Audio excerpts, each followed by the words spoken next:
Assez souvent, on me pose la question de comment je fais pour assumer et gérer le fait d'être autant exposée sur Internet et notamment les dimensions négatives de ma vie, c'est-à-dire comment je fais pour parler de traumatisme personnel, d'expériences amoureuses foireuses, de dépression, de problèmes mentaux en général, de voilà des choses qui d'habitude sont confinée à la sphère privée entre guillemets pour la plupart des gens, mais du coup voilà comment je fais moi pour être aussi tranquille à l'idée de parler autant de ma vie comme ça sur les réseaux et surtout de la partie nulle de ma vie entre guillemets, la partie négative. C'est pas du tout quelque chose que je prends mal hein, qu'on me pose la question parce que bon là voilà c'est tourné d'une façon intéressée, sympathique et tout, mais dans un autre registre beaucoup plus malveillant.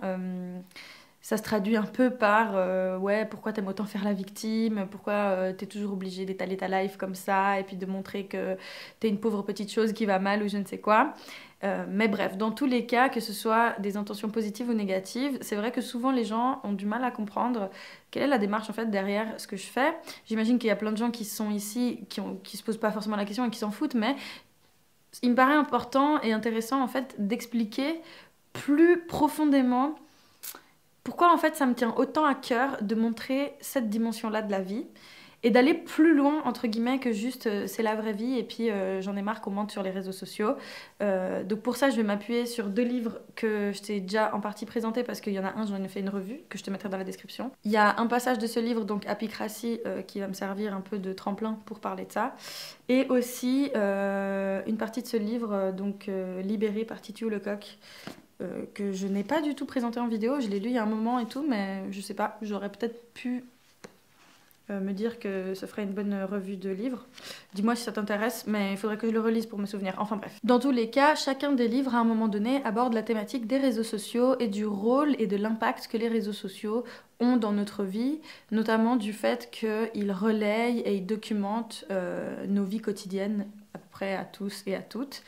À peu de choses près, parce que je pense qu'il y a quand même des personnes qui n'utilisent pas les réseaux sociaux comme ça, mais c'est vrai que globalement, on est énormément à partager nos quotidiens, nos familles, nos amis, nos maisons, nos histoires, qu'on soit connu ou pas d'ailleurs sur Internet. Mais voilà, c'est quelque chose qui fait partie maintenant des pratiques d'à peu près tout le monde.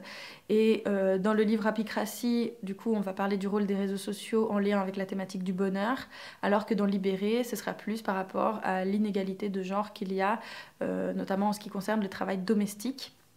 Bref, dans tous les cas, même si ce sont deux thématiques différentes, les deux parlent de comment la documentation quotidienne de nos vies sur les réseaux sociaux impacte les autres. Dans cette vidéo, mon but, c'est pas du tout de penser que les gens, quand ils utilisent les réseaux sociaux, n'ont pas de cerveau et n'ont pas de recul et ne sont pas capables de réfléchir par eux-mêmes ou quoi. D'ailleurs, ce serait complètement hypocrite parce que, au vu de la dernière vidéo que j'ai postée par rapport au contenu qu'a fait le Roi des Rats sur les réseaux sociaux, les jeunes et ce qu'il qualifie d'hypersexualisation, oui, ce serait un peu hypocrite de ma part que je dise oui, regardez les réseaux sociaux, ah, regardez ce que ça fait sur les gens, et puis tout le monde est matrixé, personne ne sait réfléchir, je ne sais quoi. N'empêche que c'est pas parce que je pense que les gens ont une capacité de réflexion et qu'ils ont une marge de manœuvre dans ce qu'ils font pour se réapproprier ces outils, etc., comme ils le souhaitent. Ça ne veut quand même pas dire qu'il n'y a pas des phénomènes de masse et d'influence et de structure derrière tout ça, en fait, qui ont des impacts à grande échelle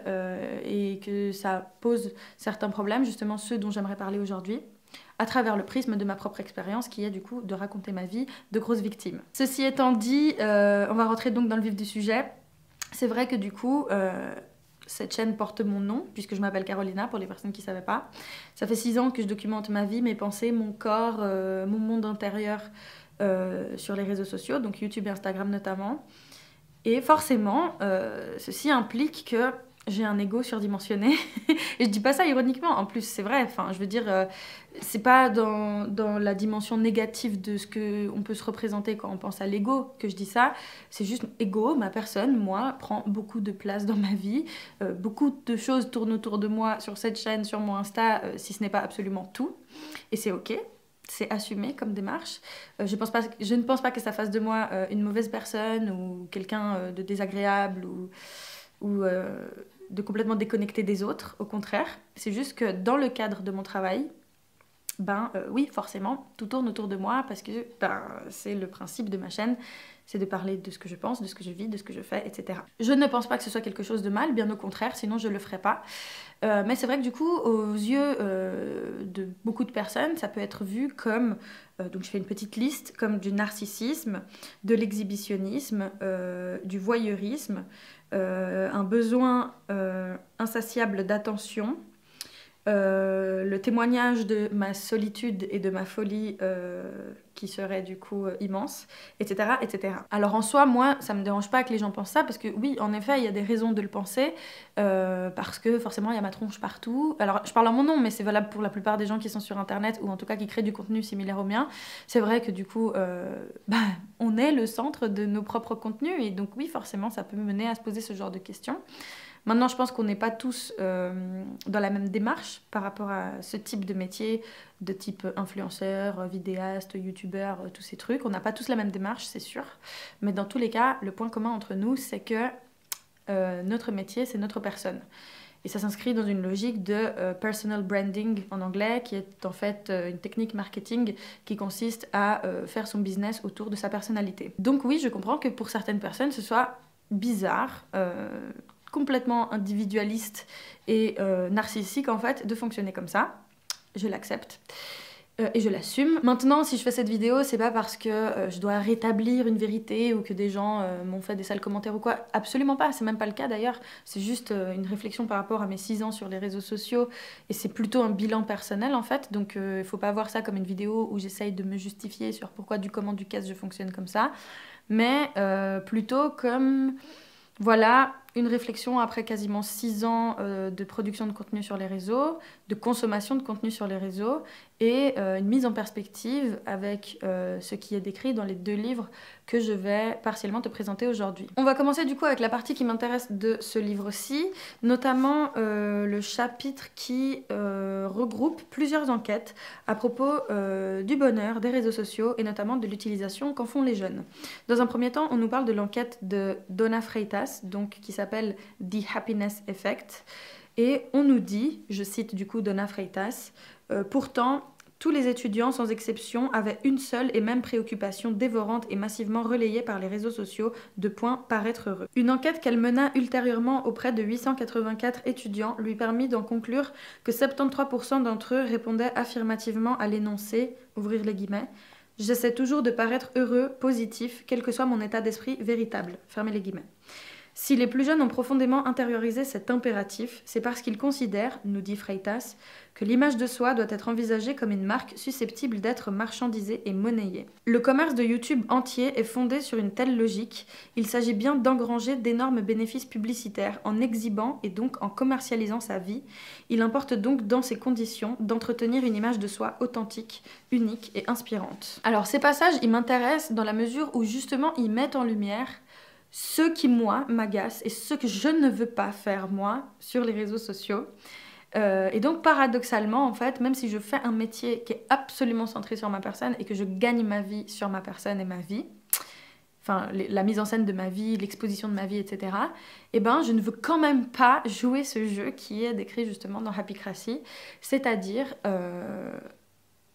utiliser les réseaux sociaux comme une sorte de vitrine de magasin, ou couverture de revue ou peu importe, ce qui est massivement le cas de manière générale sur les réseaux. Je ne dis évidemment pas ça pour shame mes collègues qui fonctionnent avec le modèle des partenariats et des sponsorisations. Je respecte en fait ce que ces personnes font. Je suis convaincue qu'elles sont authentiques dans leur démarche et qu'elles sont des très bonnes personnes, c'est même pas la question en fait. Mais dans ma manière de voir mon travail et ma vie de manière générale et la manière dont je veux gagner mon argent, je me sens mal à l'aise à l'idée d'entrer dans cette logique où mes réseaux sociaux, c'est une sorte de petit cocon parfait sur lequel quelques personnes peuvent venir faire leur shopping. Enfin, je dis quelques personnes, en réalité, vous êtes quand même plus de 280 000, donc ça ferait quand même un beau petit paquet de monde. Mais voilà, en fait, c'est juste que moi, j'utilise ma vie, je la documente, je la mets en scène, et quand je dis mets en scène, c'est pas dans un truc fake, instrumental ou quoi que ce soit, juste je la mets en scène parce que je choisis de la présenter avec certains biais, avec certains certains angles, avec certaines images et tout. Donc oui, il y a une forme de mise en scène, mais pour ma part, c'est toujours dans une volonté d'ouvrir une porte en fait sur des choses qui moi me paraissent essentielles. Pour moi, parler des thématiques justement négatives, tristes, difficiles, etc., c'est hyper important dans la mesure où l'effet général, l'effet majoritaire des réseaux sociaux, c'est tout l'inverse. C'est-à-dire que la majorité des gens vont toujours cacher le moche, le nul, le raté, le triste, le négatif, etc. Et je peux le comprendre parce que peut-être qu'on n'a pas envie d'influencer les autres, peut-être qu'on n'a pas envie de transmettre des mauvaises ondes, entre guillemets, mais quelque chose de négatif, un mauvais mood, etc. Et je peux comprendre que des gens n'aient pas forcément envie que leurs réseaux sociaux soient aussi fidèles, entre guillemets, à la réalité que ce que moi j'essaye de faire. Après, je parle de moi, mais on est beaucoup en vrai. Hein. Genre, je suis pas la seule qui fait ça comme ça, absolument pas. Mais bon, là, je peux parler que de moi. Donc, c'est vrai que je comprends tout à fait, voilà, que la plupart des gens utilisent les réseaux sociaux dans le but de montrer ce qu'il y a de cool, ce qu'il y a de positif, ce qu'il y a de beau aussi. Mais là où ça me dérange, c'est que ça devient une injonction à partir du moment où beaucoup d'entre nous, on doit gagner notre vie grâce aux réseaux sociaux, et que un impératif pour que ça puisse être possible, ce soit justement de rendre tout magnifique, parfait, propre, duveteux, cosy, confortable, bref, toutes ces choses, et qui donc forcément va façonner en fait la vraie vie des gens, ou en tout cas l'image qu'on essaye de donner de la vraie vie des gens. C'est-à-dire que quand tu vas sur Instagram, même si toi, moi et le monde entier, on est au courant que ce sont des photos prises à un certain moment, qu'elles peuvent être retouchées, qu'elles peuvent être mises en scène, calculées, embellies, etc. On le sait, ok. Mais même quand on va aller sur ces réseaux sociaux et qu'on va être confronté à des milliers et des milliers d'images comme ça chaque semaine, je pense que indirectement et inconsciemment, il y a quand même une partie de nous qui doit se penser par rapport à la vie des autres. Et si la vie des autres, elle est forcément toujours nickel chrome, sans aucun accrochage, sans aucune rugosité, je ne sais pas comment dire, mais sans aspérité, et que justement on est confronté toujours à ce lisse et ce parfait et ce magnifique, au final, je pense qu'inévitablement, oui, ça peut avoir des conséquences sur nous. On gobe quand même constamment ces images. On consomme aussi la plupart de nos ressources quotidiennes à travers ce prisme, parce que ce n'est pas que sur les réseaux sociaux qu'on va utiliser cette logique de « Ah, la vie elle est belle et tout est parfait, et tout est beau, et puis si tu as ce produit chez toi, tu verras que tout va être mieux, etc. » Non, ça déjà avant les réseaux sociaux, c'était utilisé dans la publicité de manière générale. Quand tu regardes la télé et puis que tu as une meuf, on dirait qu'elle vient de gagner au loto alors qu'elle a juste acheté un nouveau produit de liquide vaisselle qui sent la framboise, tu vois. Donc en fait, moi, c'est vraiment ça que j'aime pas trop, c'est qu'on va vraiment toujours utiliser le ressort de ta vie sera mieux, ta vie sera plus belle, ta vie sera plus pure et plus ordonnée. En tout cas, elle sera plus enviable si tu achètes un produit, si tu t'abonnes à telle plateforme ou service ou peu importe. Après, je pense pas que ce soit une solution non plus que les marques tout d'un coup se disent « Ah ok, on va utiliser le mal-être des gens pour vendre des trucs et donc on va demander aux personnes de pleurer en caméra vidéo et de parler de leur vie pour promotionner nos articles. » Donc non, je suis pas en train de dire que du coup il faudrait trouver d'autres moyens de vendre des trucs. Je suis juste en train de dire que de manière générale, la logique consumériste ambiante, elle impacte aussi notre production de contenu qui n'a rien à voir avec ça. Parce qu'en fait, cette dynamique, cette logique, en fait, elle s'est attendue absolument à tout le monde. Pas seulement aux influenceurs, influenceuses, youtubeurs, youtubeuses et tout ça. Non, maintenant, c'est vraiment tout le monde, entre gros guillemets, qui utilise les réseaux sociaux dans le but de rentrer dans cette logique de ma vie est parfaite, ma vie est belle, ma vie est instagrammable et lumineuse et bref. Donc en fait, ça va bien au-delà de juste les partenariats, les sponsors et tout, parce qu'aujourd'hui, même des gens qui sont pas forcément suivis vont ressentir une pression à se dire il faut que je montre un aspect de la vie positif, sympathique, et puis en fait, si ma vie, elle est pas vraiment comme ça, c'est que j'ai une vie vraiment de merde. Et c'est là que moi, justement, ça me titille. C'est parce que mon but, en fait, c'est de montrer que non, ta vie, c'est pas de la merde si elle ressemble pas à un catalogue Ikea ou à une vitrine d'un magasin comme Maison du Monde, tu vois, ou Zara Home. Si ta vie ne ressemble pas à ça, ça veut pas dire qu'elle est moins bien, ça veut pas dire qu'elle est nulle, ça veut pas dire qu'elle ne vaut pas la peine d'être racontée. Ça ne veut pas dire qu'elle est insignifiante, bien au contraire. Et moi, c'est juste la place que je veux redonner à ces événements-là, de ce qu'on peut traverser. Et c'est justement ce que j'essaye de créer. C'est parce que je veux casser en fait cette logique dans laquelle nous mériterions d'être regardés, écoutés, suivis, etc. que si on vivait dans une villa à Miami avec 30 degrés toute l'année, etc. Non, en fait, parce que la vie de monsieur et madame tout le monde, elle est tout aussi importante. La vie des gens précaires, elle est importante. La vie des gens qui vivent des trucs de merde au quotidien, elle est importante. Les problèmes que la plupart des gens traversent au quotidien, il faut qu'on en parle et il faut qu'on puisse trouver des endroits dans lesquels on se sent complètement ok et légitime et libre de s'exprimer sur des choses qui d'habitude sont constamment reléguées au rang de l'intime qui doit être caché, tabou, etc. Et moi ça m'énerve en fait ça parce que je pense que c'est juste une manière de maintenir l'ordre établi, c'est-à-dire vous avez des problèmes, parlez-en pas parce que c'est vos vies personnelles, c'est pas le problème de la société, alors qu'en fait beaucoup de nos problèmes personnels du quotidien peuvent être importants pour remettre en question un fonctionnement social de manière générale. Et c'est pour ça que pour moi c'est important d'en parler. Les féministes de je ne sais quelle époque, pardon, ça fait de moi une mauvaise féministe, n'est-ce pas?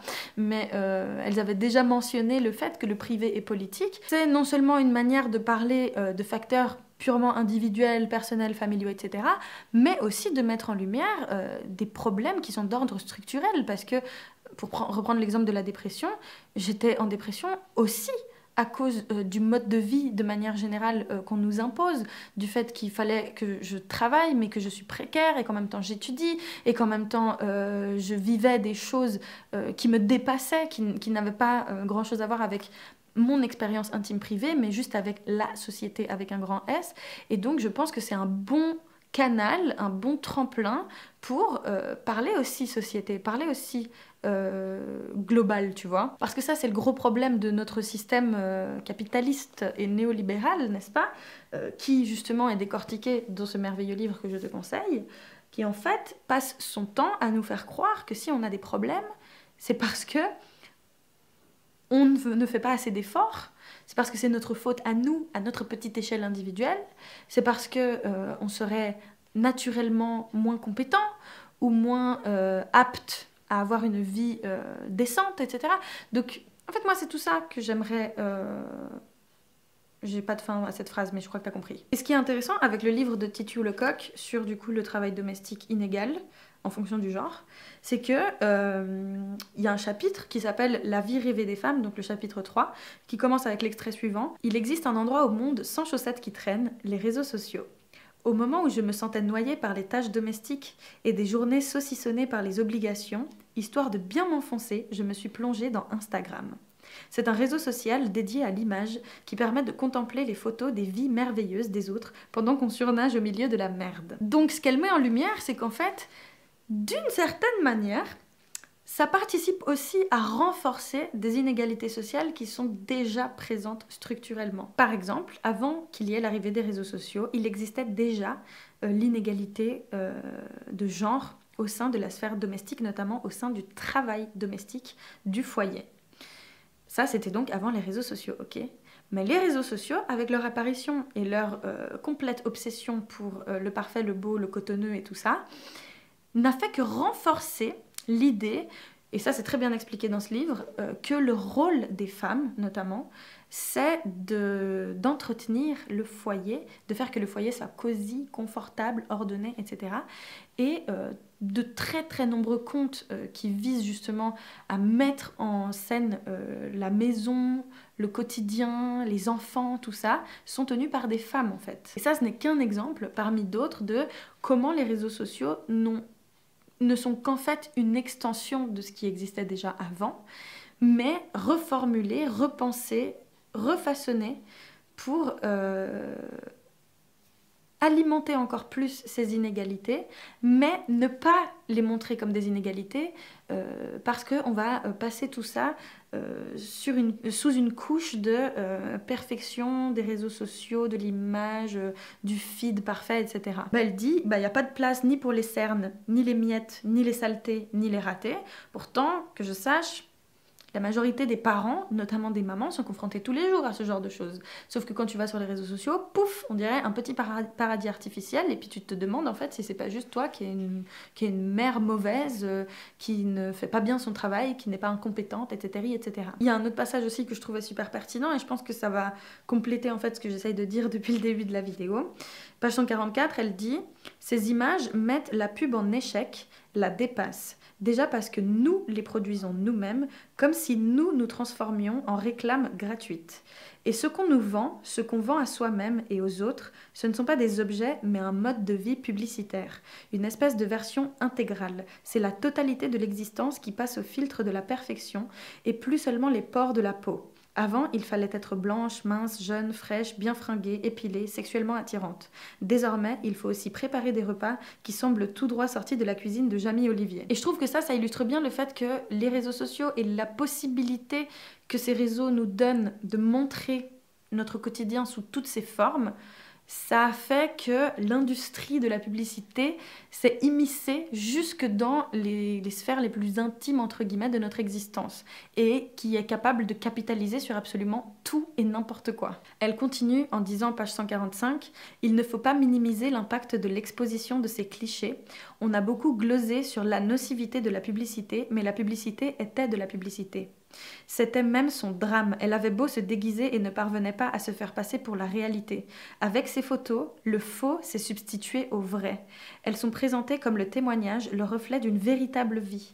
Une vie peut-être encore plus vraie que les nôtres, puisque concentrée sur des valeurs cardinales perçues comme authentiques. Le sein, les enfants, la nourriture. Du coup, ça voudrait dire ou donner l'impression que nous autres, plébéiens, vivons dans un brouillon de vie, une esquisse foirée, pendant que des surhumains planent dans cet univers inaccessible. Et c'est exactement ce que j'essaye de dire depuis le début de la vidéo, c'est-à-dire que quand tu regardes la télé et qu'il y a ton spot publicitaire qui passe dans les 15 minutes prévues pour la publicité, au moins tu sais que tu regardes de la publicité.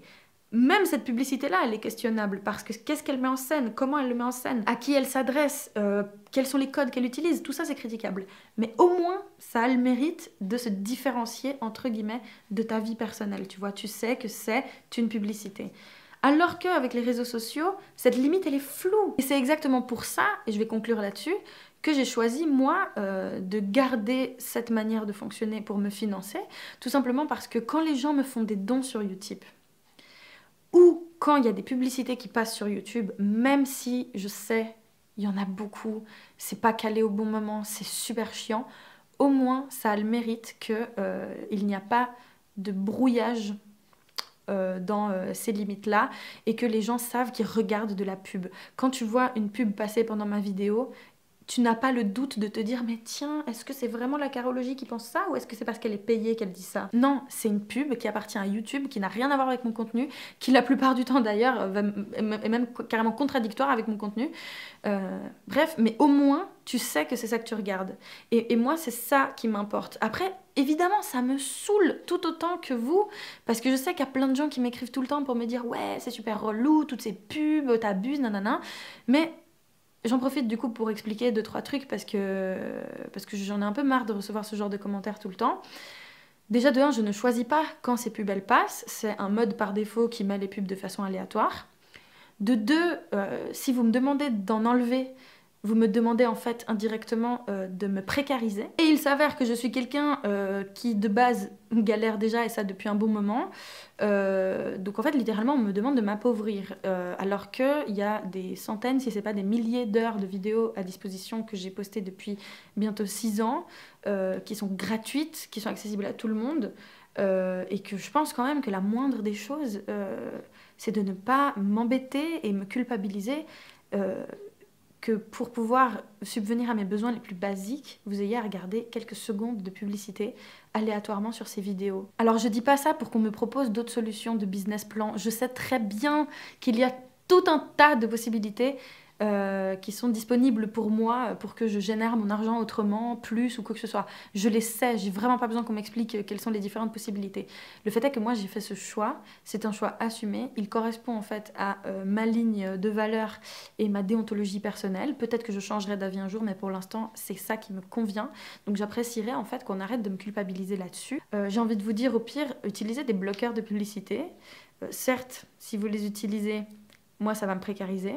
Mais voilà, si vous êtes OK avec ce choix et que votre conscience, ça lui pose pas de problème de consommer du contenu gratuit et de ne pas participer à la rémunération des créateurs et créatrices de contenu, c'est votre problème, c'est votre dos. Moi, ça m'arrange pas, évidemment, mais je préfère à la limite que les gens mettent un bloqueur de pub et que j'en sache rien et que tant pis, tu vois, plutôt qu'on vienne constamment remettre en question ma manière de fonctionner.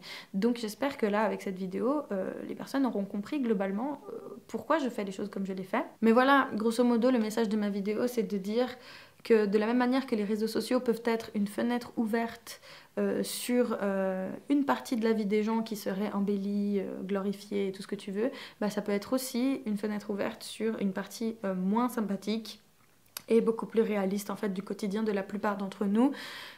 Parce que c'est l'isolement et le fait de se taire et le fait de se penser complètement seul dans son coin avec ses problèmes qui font que les problèmes s'empirent, à mon avis, et sans pour autant devoir soi-même exposer cette partie de sa vie, le fait de pouvoir se regrouper entre guillemets autour d'un support, d'une vidéo, d'une photo, d'un post, peu importe, qui va aborder une thématique qui nous fait souffrir, et ben ça peut déjà nous apaiser un petit peu et nous faire rendre compte qu'en fait, ce qu'on traverse, c'est pas la fin du monde, c'est juste une réalité en fait qui a tendance à être masquée, dissimulée ou voire carrément niée, alors qu'en réalité, ben elle existe bel et bien, et qu'on peut tous et toutes se rassembler autour de ces thématiques d'une manière bienveillante et utile, plutôt que de rester chacun dans son coin avec ses problèmes et de complexer tout seul en regardant les vies parfaites des autres. Voilà, je pense que je vais arrêter cette vidéo là. Merci de l'avoir regardée jusqu'à la fin. Comme je l'expliquais tout à l'heure, du coup, j'ai une plateforme Utip sur laquelle tu peux venir me donner un petit coup de pouce si évidemment tu le peux et tu le veux, même si c'est juste 1 euro, pour moi ça fait la différence et ça me permet donc de faire mes vidéos d'une manière autonome et indépendante, donc voilà. En tout cas c'est une vidéo qui m'a fait beaucoup de bien. Je sais que peut-être j'avais l'air saoulée pendant tout le long, mais pas du tout, c'est juste qu'en fait je suis fatiguée et que j'ai beaucoup de travail. Après je suis très contente, hein. Ça veut pas dire que ça va pas, au contraire, mais voilà. Je suis un peu genre dans mon mood concentré, va droit au but et tout et tout. Donc j'espère que ça a pu t'intéresser. Et voilà, on se retrouve dans une prochaine vidéo. D'ici là, prends grand soin de toi et n'oublie jamais que je t'aime très fort.